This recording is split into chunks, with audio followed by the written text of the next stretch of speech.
Welcome to my channel.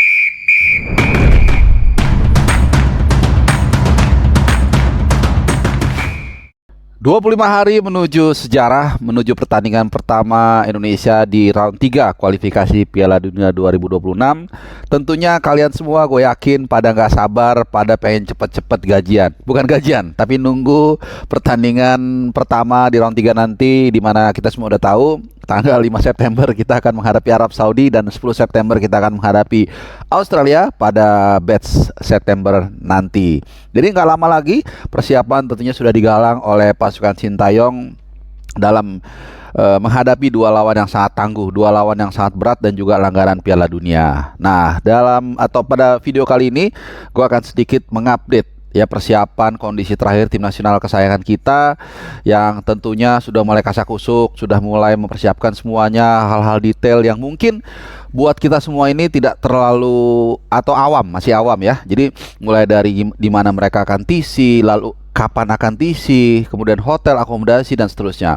Ya, apalagi ini akan menjadi tantangan yang sangat luar biasa, udah sesuatu yang baru buat kita dan waktunya sangat ketat. Ya, karena liga-liga nanti gua akan bahas, karena liga-liga di Eropa juga akan bergulir tidak lama atau sangat dekat dengan pertandingan pertama kita. Dan dari Arab nanti kita pasti akan langsung terbang tanggal 6 September ke Indonesia, tepatnya ke Jakarta untuk menghadapi Australia. Nah, gua akan mengawali dari TC. Ya, TC nanti kita akan seperti yang gua sempat singgung beberapa kali.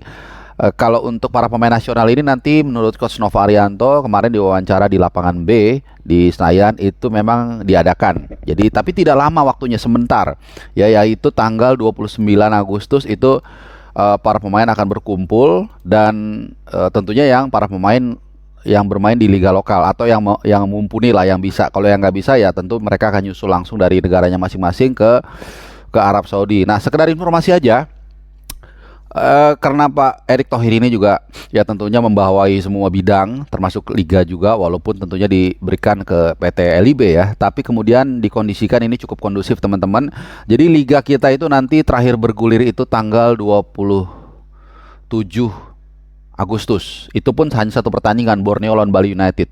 Ya, sisanya menjalani pertandingan weekend terakhir itu tanggal Jumat tanggal 23, Sabtu tanggal 24 dan tanggal 25. Memang nanti tanggal Seninnya tanggal 26 dan 26 dan 27 memang ada 3 pertandingan.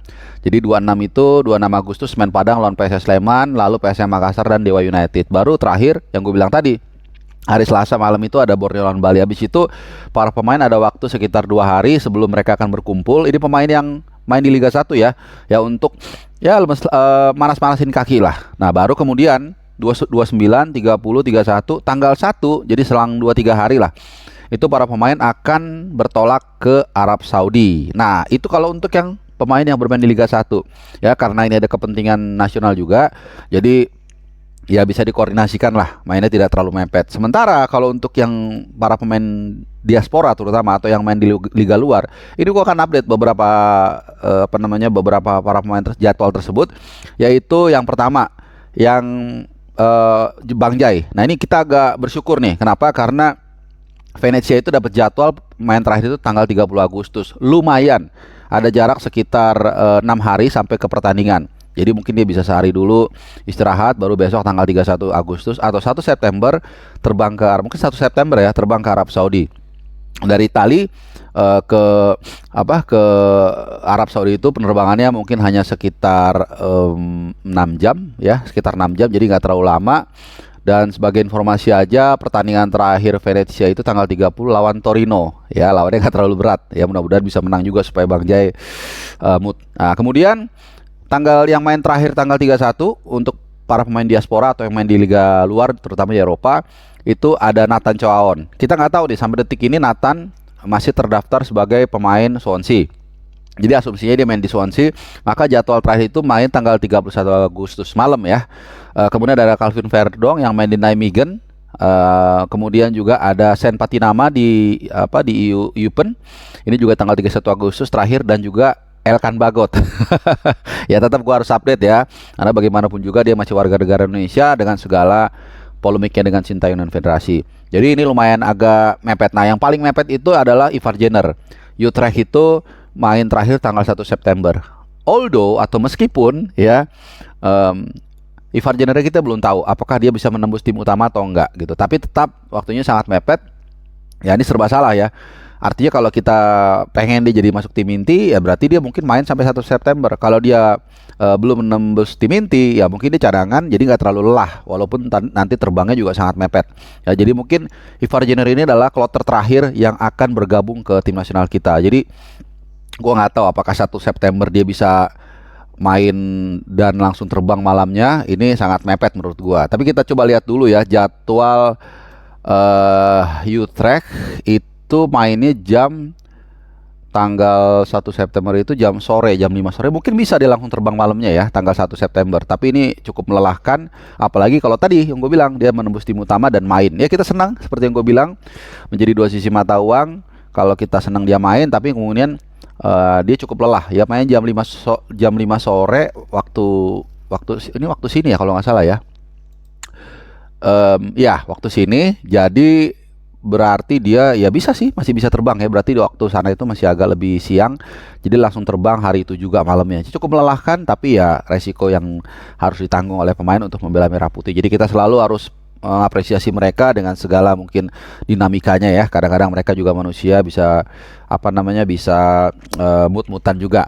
Nah terkait juga dengan lawan-lawan kita, ini sedikit gue update ya. Menarik kalau kita menilik dari persiapan Australia. Jadi ketika gue hadir di Kuala Lumpur di drawing round 3 ini, memang ya secara sincere beberapa lawan yang kita anggap berat juga sekalipun, seperti Jepang, kubu Australia, dan lain-lain, itu mereka juga tahu banget ya bahwa grup ini sangat berat dan mereka tidak memandang remeh satu klub pun atau satu negara pun, termasuk Indonesia. Justru Indonesia walaupun bukan mungkin ya peringkatnya paling bawah di grup C, tapi secara secara progres itu yang paling luar biasa, sehingga mereka juga tidak menganggap remeh pertandingan ini. Maka dari update terakhir itu gue juga menarik ya, Australia sampai menambah satu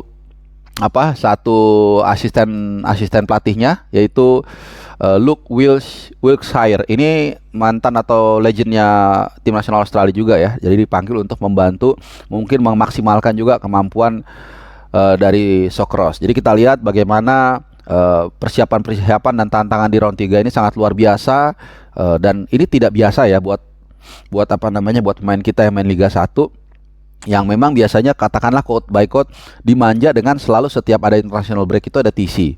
Ya, kalau kemarin kita ingat di Piala Asia Senior, di Piala Asia U23 itu juga selalu ada TC, malah dapat lawan tanding 2 atau 3 lawan entah negara atau klub lokal, itu sangat ya positif juga ya. Tapi tentu dalam situasi seperti ini the real international break yang pada umumnya di dunia atau di Eropa, ya kita lihat klub nggak ngasih napas, artinya ya sampai dengan jadwal itu baru dia dilepas. Jadi waktunya sangat pendek. Meskipun untuk para pemain seperti Jait Ses, kemudian siapa lagi, San Patinema dan lain-lain seperti Calvin Verdong, mereka cepat beradaptasi, sementara kita enggak. Jadi mungkin ini juga tantangan kedepannya buat Pak Erick Thohir untuk bagaimana menyamakan silabus juga ya, dasar-dasar filosofi bermain kepada seluruh klub, supaya ya seperti logikanya seperti Onderdil ya. Jadi Onderdil itu harus sama dengan part aslinya. Jadi kalau part aslinya rusak, yang ganti itu udah sama, bautnya sama, apanya sama. Jadi nggak beda lagi gaya mainnya. Misalnya di klub dia main biasa pakai back sayap 4 back, tapi kemudian di timnas makanya 3. Nah ketika dia main ke timnas itu mereka nggak biasa, akhirnya butuh waktu untuk adaptasi. Nah ini yang mungkin belum terjadi di kita, tapi di Eropa udah. Jadi kalau back kirinya utamanya nggak main, digantikan back cadangan, ya mereka sudah sama gaya mainnya, nggak ada masalah gitu ya. Kemudian juga terkait nanti kita akan main di King Abdullah Sport City di Jeddah, dan para pemain bertolak tanggal 1. Jadi gua nggak tahu jamnya berapa. Ya mungkin tanggal 2, tanggal 3 mereka sudah mulai tanggal 2, tanggal 3, tanggal 4. Mereka sudah mulai pemanasan. Satu hari H-1 itu biasanya preskon tanggal 4 September dan juga pitch testing. Jadi kemungkinan para pemain itu akan mencoba lapangan di King Abdullah Sport City ya, supaya mereka juga terbiasa. Biasa satu hari sebelumnya paling enggak ya, bisa kadang-kadang ada yang 2 kali. Jadi H-2 dan juga H-1. Nah terakhir mungkin juga gua update terkait dengan beberapa pemain diaspora yang belum dapat klub seperti Tom Haye dan juga Ragnar Oratmangun. Ini juga gue agak sedikit worried ya. Ya mudah-mudahan, bukan mudah-mudahan sih, tapi gue yakin dengan disiplin dan juga etos kerja mereka, walaupun mereka belum ada klub yang menaunginya, belum ada latihan rutin, tapi gue yakin mereka juga pasti menjaga kebugaran mereka. Jadi jangan sampai mereka keenakan liburan sampai lupa akhirnya latihan, karena nanti mereka 25 hari lagi nih, gak lama teman-teman ya. Mereka akan menghadapi pertandingan sangat bersejarah dalam upaya Indonesia merajut langkahnya mencetak sejarah ke Piala Dunia untuk pertama kalinya. Kalau yang dulu namanya Hindia Belanda, bukan Indonesia.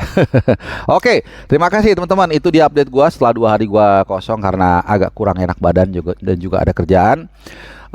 Semoga informasi ini memberikan insight buat kalian, dan juga tentunya kita dukung tim nasional kita ke depannya sampai di mana takdir terhenti. Oke, salam sehat dan juga happy weekend. Selamat hari Sabtu.